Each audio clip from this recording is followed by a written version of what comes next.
S'il te plaît, explique-moi l'IA. Hein? Explique-moi l'IA. Mais je ne sais pas, je peux faire du Python, ouvert ou fermé. Ça ne fait rien, explique-moi l'IA. Alors, imagine une boîte noire. L'IA, c'est ça. Non, sérieusement. Alors, commençons par voir de quoi se compose l'IA. Autant que je puisse en juger déjà de 2 voyelles. I, A. Le I se forme en rapprochant les mâchoires et en écartant les coins de la bouche vers les oreilles. I. I. Le A en ouvrant fort la bouche. Tu te moques de moi? Ce n'est pas avec le petit prince ou le bourgeois gentilhomme que je vais comprendre l'IA. Mais l'IA est faite de ces références et de ces mythes. C'est une chimère. L'intelligence artificielle d'abord. C'est un vaste malentendu. L'expression apparaît en 1956 à la conférence de Dartmouth aux États-Unis, qui réunit des neuroscientifiques, des statisticiens et des mathématiciens, avec pour objectif de mieux comprendre le fonctionnement du cerveau humain en le simulant sur des machines.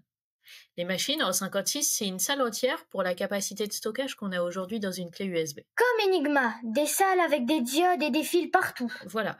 Dartmouth, c'était la conférence la plus coûteuse de l'histoire quand on la rapporte au nombre de participants. Alors, les organisateurs se sont tournés vers la fondation Rockefeller pour la financer. Seulement, parler de statistiques computationnelles, ça faisait pas très envie. C'est là qu'ils vont forger le mot d'artificial intelligence. Il est pourri ton accent. Justement, si je dis que c'est un vaste malentendu, c'est parce qu'intelligence, en anglais, le mot qu'on retrouve dans les intelligence services, là où travaille James Bond, intelligence, c'est d'abord le renseignement, la capacité à donner du sens à de l'information, à comprendre un problème. On l'a traduit un peu rapidement en français par intelligence. Mais en français, par intelligence, on entend surtout la créativité et la transcendance de l'esprit humain. Et ça a donné des ambitions sans doute plus larges que ne l'était celle de l'origine.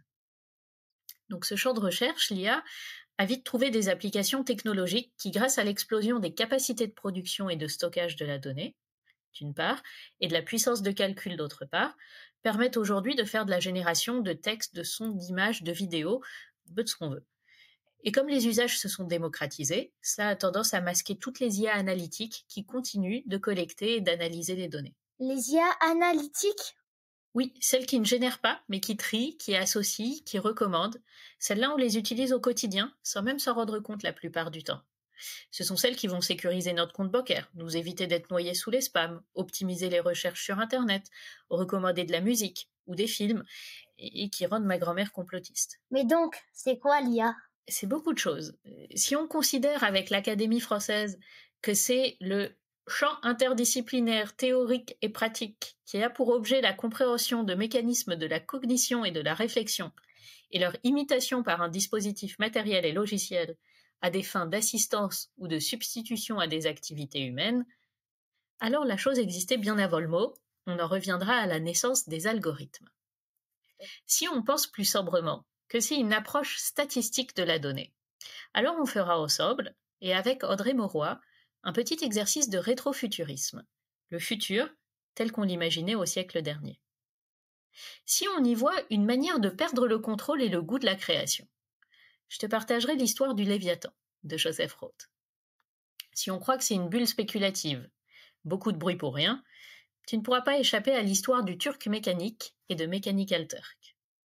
Si on voit dans l'IA une nouvelle forme d'intelligence qui nous échappe, alors on va se faire quelques frissons avec le golem et golem.ai. Si on aime surtout l'imaginaire de l'IA fait de nombreuses références à la science-fiction, je te révélerai quelques secrets sur Grok. Mais au fond, je crois que l'IA, c'est tout ça à la fois, et j'en explore les facettes dans Mémoire vive, la chronique de Trench Tech, dédiée aux mythes et aux légendes qui façonnent notre vision de l'IA. Trench Tech, esprit critique pour Tech Éthique.